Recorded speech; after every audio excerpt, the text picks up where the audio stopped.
В мире, где мечты о славе часто переплетаются с реальностью, история Дороти Стратен остается одной из самых загадочных и трагических. Кто она была? Простая девушка из Ванкувера, чья жизнь круто изменилась после случайной встречи в закусочной, или звезда Playboy, чье лицо украсило обложки журналов и экраны кинотеатров. Но за всем этим блеском скрывалась гораздо более сложная история. История любви, предательства и трагического конца. Как девушка с обложки Playboy стала жертвой собственной мечты? Почему ее путь к успеху закончился так внезапно и трагично? Как простая официантка превратилась в голливудскую звезду и почему ее судьба оказалась настолько печальной? Дороти Стратен, урожденная Дороти Рут Хук Стратен, родилась в 1960 году в небогатой семье канадского города Кокуитлам. Она была обычной девушкой со стандартными для своего возраста мечтами – учиться, работать и строить будущее. Но судьба распорядилась иначе. В то время она подрабатывала официанткой в закусочной, чтобы помочь своей семье свести концы с концами. Именно там, в самый обычный рабочий день, произошла встреча, которая изменила всю ее жизнь. В тот вечер Пол Снайдер, амбициозный промоутер одного из ночных клубов Ванкувера, зашел перекусить. Он сразу заметил молодую девушку за стойкой, ее красота и естественность покорили его с первого взгляда. Узнав, что девушке всего 17 лет, он не растерялся и предложил ей шанс изменить свою жизнь. Постепенно он убедил ее, что ее внешность может стать ключом к успеху. И хотя вначале девушка была насторожена, она все же согласилась на фотосессию, которая стала первым шагом на пути к славе. Так началась история, которая привела простую официантку из Ванкувера на страницы журнала Playboy и в мир Голливуда. Но этот первый шаг был лишь началом длинного и опасного пути, который принесет ей как успех, так и трагедию. После первой фотосессии с Полом Снайдером жизнь девушки стала стремительно меняться. Ее фотографии попали в руки легендарного основателя Playboy, Хью Хефнера, который сразу оценил потенциал юной канадки. В 1978 году она стала участницей конкурса журнала и быстро привлекла внимание своей естественной красотой и харизмой. После личной встречи с Хефнером в особняке Playboy ее карьера пошла вверх, как на крыльях.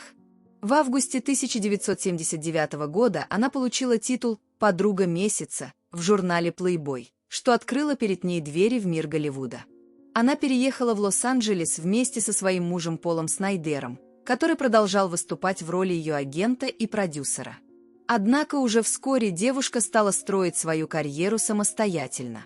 Она появилась в нескольких телевизионных сериалах и даже получила главную роль в научно-фантастической комедии «Галаксина». Но настоящий прорыв произошел в 1980 году, когда она получила второстепенную роль в фильме Питера Богдановича «Все они смеялись», где также играла Одри Хёпберн. Режиссер был очарован молодой актрисой и вспоминал позже: «Я любил ее нежно и глубоко». Она была источником вдохновения для этого фильма. В том же году она была признана девушкой года по версии Playboy, что закрепило ее статус одной из самых ярких звезд того времени. Хотя ее карьера только начиналась, она уже завоевала сердце критиков и зрителей. Многие сравнивали ее с Мэрилин Монро, видя в ней потенциал стать новой иконой эпохи. Но за всем этим успехом скрывались надвигающиеся проблемы, которые вскоре начнут разрушать ее личную жизнь. Брак с мужем трещал по швам. Пол, когда-то ее спаситель, теперь требовал контроля над каждым шагом. Он рылся в ее телефоне, устраивал сцены на глазах у коллег, однажды даже нанял детектива, чтобы следить за женой на ее же деньги. Именно на съемках «Все они смеялись» девушка встретила Питера Богдановича. Режиссер вдвое старше ее, влюбился с первого взгляда. Она была как луч света в этой циничной индустрии, вспоминал он позже. Их роман вспыхнул мгновенно. Для девушки Питер стал не просто любовником, он видел в ней актрису, а не объект для обложек. Снайдер, узнав об измене, впал в ярость. «Ты моя!» — кричал он ей. «Я тебя создал!» Но 20-летняя звезда уже вырвалась из его тени. В июне 1980-го она подала на развод. Пол, потерявший и жену, и статус, шептал друзьям: если я ее не верну, она умрет. Это была не метафора. Сам Пол не отличался верностью и продолжал заводить интрижки с другими женщинами, что еще больше подрывало доверие между супругами.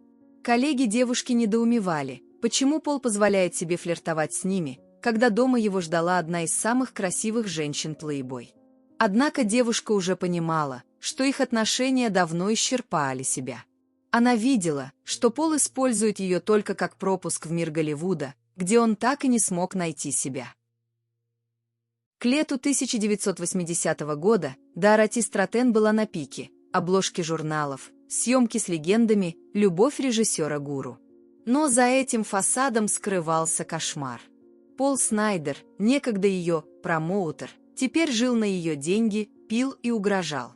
«Ты думаешь, он тебя любит», — шипел он по телефону, «ты для него кукла, как и для всех». Друзья уговаривали девушку подать в суд, но она боялась. «Он сломает мне карьеру», — признавалась она Богдановичу. Тем временем Снайдер, как одержимый, врывался на съемочные площадки, требуя вернуть жену.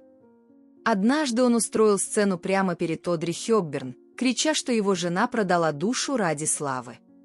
Коллеги актрисы вспоминали, она плакала в гримерке, но через 5 минут выходила улыбающаяся, будто ничего не случилось. Июньское заявление о разводе стало точкой невозврата. Пол, осознав, что теряет не только жену, но и доступ к ее деньгам, начал готовиться к мести. Он купил дробовик, арендовал дом вдали от глаз и написал письмо: «Если я не могу быть твоим мужем, я стану твоим убийцей». Девушка, занятая съемками, даже не подозревала, что ее сказка оборвется через 2 месяца. 14 августа 1980 года. Дороти Стратен, одетая в легкое летнее платье, приехала в дом Пола Снайдера в Лос-Анджелесе. Он обещал мирно обсудить развод, но в его глазах читалась безумная решимость. Дверь захлопнулась. Пол, пьяный и трясущийся, схватил ее за руку. «Ты никуда не уйдешь. Ты моя». Очевидцы позже рассказывали полиции. Из дома доносились крики, удары, звук падающей мебели. Снайдер, вооружившись дробовиком 12-го калибра, загнал девушку в спальню. Сначала он избил ее прикладом, на лице модели остались синяки, сломан нос. Потом, издеваясь, заставил снять одежду. «Ты хотела быть голой на весь мир. Вот твой момент». Последними словами девушки, по данным полиции, были «пожалуйста, не надо». Выстрел прогремел в 3 часа дня. Пуля пробила грудь, убив ее мгновенно. Снайдер, оставшись телом жены, провел рядом больше часа. Он расставил их общие фотографии, включил песню, под которую они танцевали на первом свидании, а затем выстрелил себе в рот. Их обнаружили только на следующий день. Ассистентка модели, обеспокоенная ее исчезновением, вызвала полицию. Офицеры, войдя в дом, описали сцену как ад на земле: лужи крови, разбитые рамки с обложками Playboy, пустые бутылки текилы. Тело женщины лежало на кровати, прикрытое окровавленной простыней.